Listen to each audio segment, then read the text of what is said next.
লাশ যদি না পাওয়া যায় তাহলে উপায়?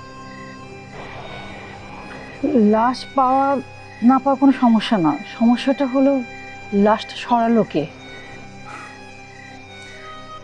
আপনার কি ধারণা কে সরাতে পারে লাশ? আমার তো ধারণা কাজটা অর্ণবী করেছে। করলে এত তাড়াতাড়ি লাশটা কোথায় সরালো? আমার তো মনে হয় আনিকা মরেনি, ও বেঁচে আছে। কোনো সম্ভাবনাকেই না উড়িয়ে দেওয়া যায় না। যদি তাই হয় আনিকা মরেনি, তাহলে আজ হোক কাল হোক সত্য কিন্তু ফাঁস হয়ে যাবে।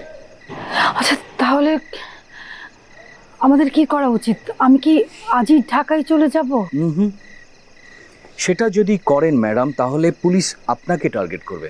ওকে? ও মাই গড, আমি তাহলে এখন কি করব? আমি নিশ্চিত এখানে আমাদের চেয়েও বড় একটা চক্র কাজ করছে, আর সেই চক্রের প্রধান হচ্ছে অর্ণব। আমার তো এখন ইচ্ছে করছে অর্ণবকেই খুন করতে, ওই সব নষ্টের মূল। আচ্ছা, আনিকা নিখোঁজ হওয়ার পর অর্ণবের সাথে কি আপনার দেখা হয়েছিল? সে না আপনার তথাকথিত বন্ধু, ফোন করে খবর নেন কোথায় আছে কি করছে। ফোনটা বন্ধ পাচ্ছি। তাহলে তো পরিষ্কার হয়ে গেল যে এটা অর্ণবের কাজ। পরিষ্কার হলেই তো হবে না, প্রমাণ করতে হবে যে এটা অর্ণবের কাজ। সে নিশ্চয়ই প্রমাণ রেখে কোনো কাজ করবে না। সেটা ভেবেই তো খুব চিন্তা হচ্ছে। আচ্ছা ম্যানেজার সাহেব, জি আপনাদের হোটেলে তো অনেকে থাকে তাই না? জি জি অনেক বর্ডার। জি। তারা মনে করেন বাইরে যায় আবার হোটেলে ফিরে আসে, আপনারা কি হিসাবটা রাখেন? হঠাৎ একথা কেন জানতে চাইছেন? আরে মনের খায়েশ হয়েছে, মনের কখন কি খায়েশ হয় বলা মুশকিল না। হ্যাঁ, সেটা মুশকিল হচ্ছে। বলেন তো, এই যে তারা কখন যায় কখন আসে, আপনারা সেই হিসাব রাখেন? দেখুন, আমাদের এটা একটা আন্তর্জাতিক মানের হোটেল। এখানে সদস্যরা রাত বিরাতে যাবে আসবে, এখানে সেটাই নিয়ম। তাছাড়া এখনো যে আসেনি হয়তো একটু পরেই ফিরে আসবে। আচ্ছা ভাই, আপনি কপত কপতি বোঝেন তো? জি অবশ্যই বুঝি। মনে করেন আপনাদের হোটেলে এক জোড়া কপত কপতি থাকে, তারা সকালবেলা একসাথে বাড়ায় গেল, তাহলে রাতে কিংবা যখনই হোক একসাথে দুজন ফিরে আসবে, এইটা তো নিয়ম নাকি? হ্যাঁ অবশ্যই, সেটাই তো নিয়ম হওয়া উচিত। যদি এমন হয় একজন আসলো আরেকজন আসলো না, তখন তখন আপনারা কি করেন? এটা হতে পারে, কিন্তু এও তো হতে পারে একজন হয়তো অন্য কোথাও চলে গেছে। বুঝছি, তুই এক নম্বর গাধা ম্যানেজার, কিছুই বুঝোস না, বৈশা বৈশা মালিকের অন্ন ধ্বংস করতেছ। কি হলো ব্রাদার, কিছু ভাবছেন? ভাবতেছি তো অনেক কিছুই, ভাইবা তো কোনো কুল কিনারা পাইতেছি না। আসলে সমস্যাটা কি?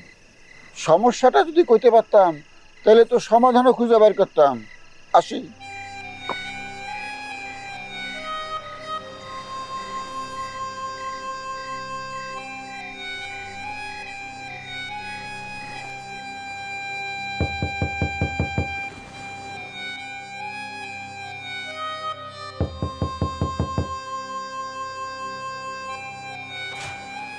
আরে ফ্রেন্ড, তুমি এত রাতে? আসো আসো আসো।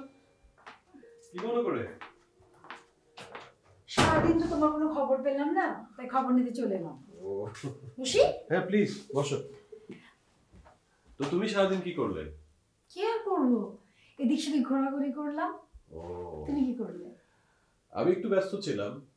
বাই দ্য ওয়ে, আমাকে একটা কথা বলো তো, একা একা ঘুরছিলে নাকি সঙ্গে কেউ ছিল?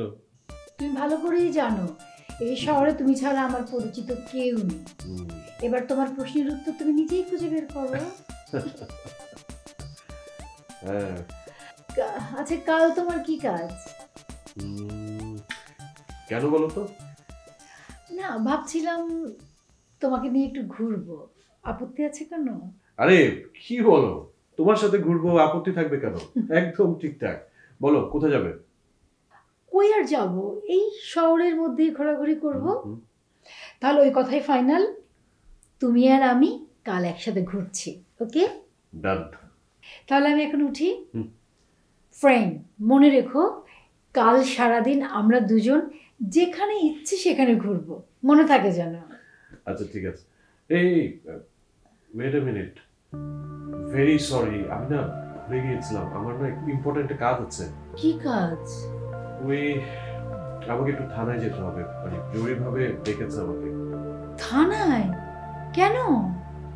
বন্ধু আমি না এক্স্যাক্টলি বলতে পারছি না কেন, যাই গেলেই বলতে পারবো। সরি, মাইন্ড করো না। না না, ঠিক আছে। সরি। It's okay.